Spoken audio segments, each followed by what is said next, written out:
RMJ Movie Reviews back again on a very, very, very hot day with an on-the-fly movie review of, and I don't know why I'm giving you an on-the-fly movie review of this, Skyscraper, starring The Rock, Dwayne Johnson himself, and my girl, Miss Neve Campbell. Wow, Skyscraper. Okay, for the millionth, trillionth, 18th, billionth time, I'm a child of the 80s. So I grew up on Die Hard. I distinctly remember when Die Hard, the original first movie from 1988, came out. Bruce Willis was a TV actor on Moonlighting at the time, which my mother used to watch Moonlighting. So that's my first knowledge of Bruce Willis, was way before Die Hard. So he was never an action guy. He was always a TV star to me first. Anyway, Die Hard and Die Hard 2 came on to become what it became. And there you have it.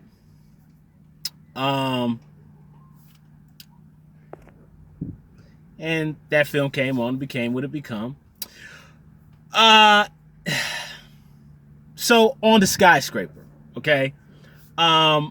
First of all, I did not see all the promotions for this film. It's not to my knowledge that there was a lot of it.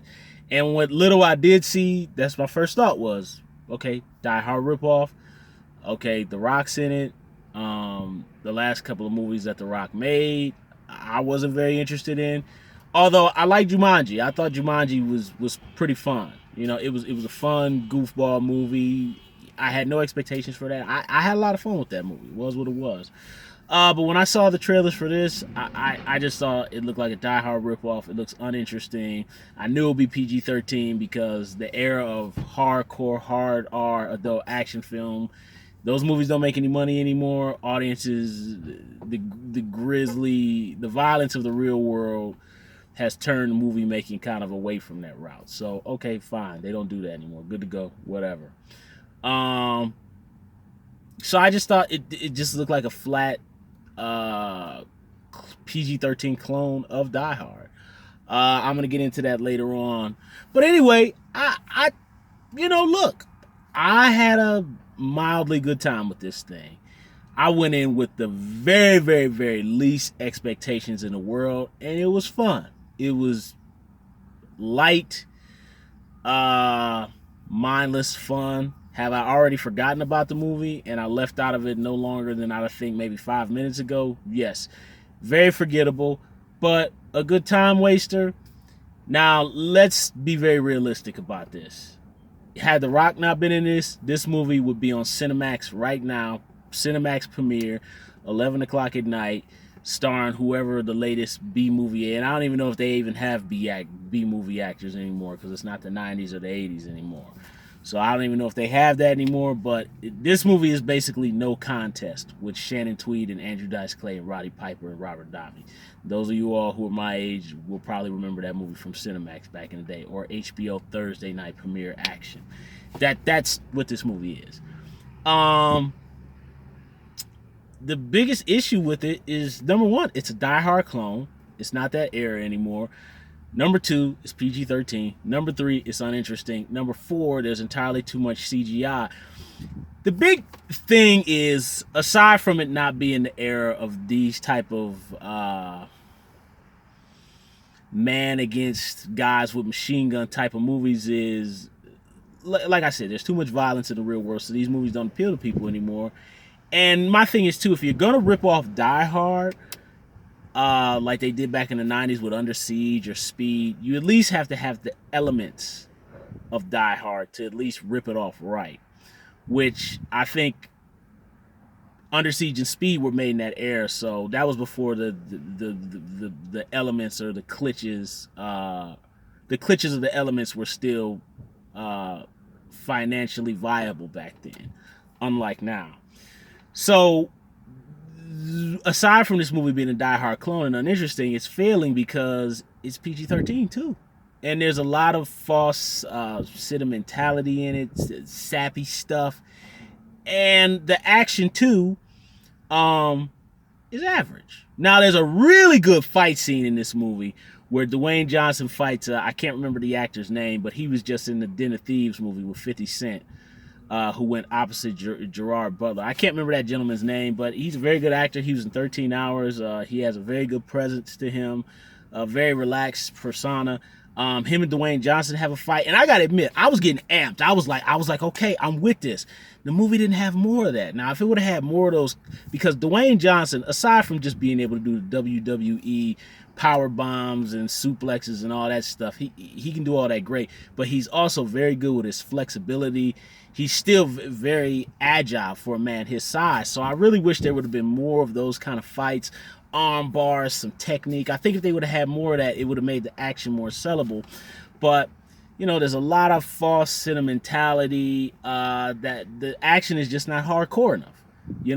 I give Antoine Fuqua credit when he made Equalizer, and when he made what was it called, Gerard Brother, Olympus Has Fallen. He said, we're not going the I'm watching myself. We're not going the financially viable route to appeal to everybody. We're sticking with what this needs to be, hardcore R. And that's period what this movie needs to be. It needs to be a hard R. And that's what Die Hard 1 was. Die Hard 1 was a hard R. Now let's get into the CGI elements here. The thing that's crazy about Die Hard is, although it's phony and it's fake and it's very 80s of its era, it still feels real, which is really real. The headbutting between Bruce Willis and Bonnie Bedelia feel like a real couple. It feels like it's genuine two adults having an adult argument in a marriage. That's how it feels. Neve Campbell and The Rock here, it all feels like fake TV sentimentality acting. I'm not knocking either one of them because I love Neve Campbell. Ever since I saw her in Scream 1 and Party of Five back in the day. And I even used to watch Catwalk, y'all. Those of y'all know about that. And I love The Rock. You know what I mean? It's cool to see a man of color who's able to get these kind of movies. So I love The Rock. It's nothing against them, but it's just the era of phoniness. You know what I mean? CGI, phony sentimentality in the acting, which back in the 80s, they would still have adult interaction and emotion to complement the 80s aesthetic of the over-the-top action. And also, too, back then, when they blew up a helicopter or they drove a helicopter down the street in Die Hard, they actually did it. And now, you've got Bruce Willis hung on the side of a building. Well, his stuntman jumped off the side of maybe a half building or whatever. But even when Bruce Willis was outside that building and the blood was smearing all over the thing, he wasn't on a real building. He was on a stage. But, Bruce Willis was actually hanging for real. He actually was in front of a camera, hanging in front of a fake window. The Rock Johnson here, maybe he might be hanging like that, but it just all looks fake. I mean, there's a scene where he's dangled upside down by his prosthetic leg, which they use that to make him more vulnerable. But The Rock, I'm just not terrified with The Rock hanging from a building because, look, this man don't need no bodyguards. Dwayne The Rock Johnson can kick as much ass if he needs to. That man can handle himself. So I just have no fear. I just think everything's gonna be okay. Neve Campbell too. They got a gun to her head. I'm thinking this is Sidney Prescott. And she's such a strong presence in Dwayne Johnson. There's no vulnerability at all. That was one of the key elements of Die Hard. You know what I mean? Bruce Willis was very vulnerable because he was a TV star then. Bonnie Bedelia was an actress. You know what I mean? But she's a tough lady.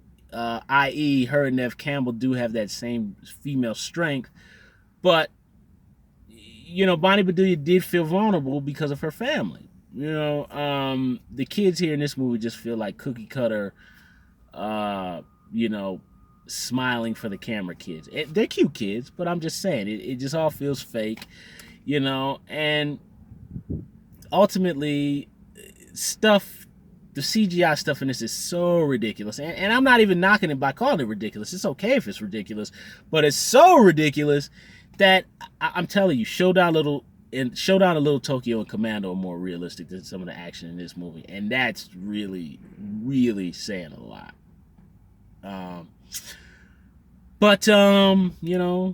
Too much CGI, fake sentimentality, PG-13.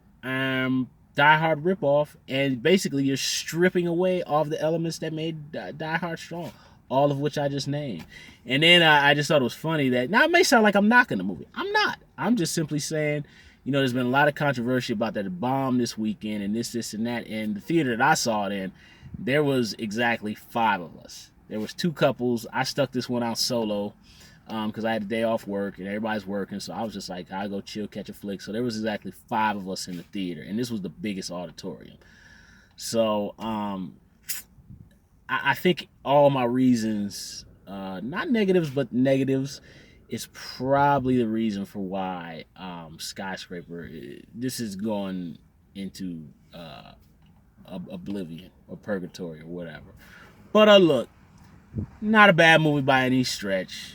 Fun, goofball, forgettable. Go watch it if you just like The Rock's presence and if you like Neve Campbell and you just want to have a good time waster. So it's fun for that reason, but the reason it's not successful, those are my opinions on it.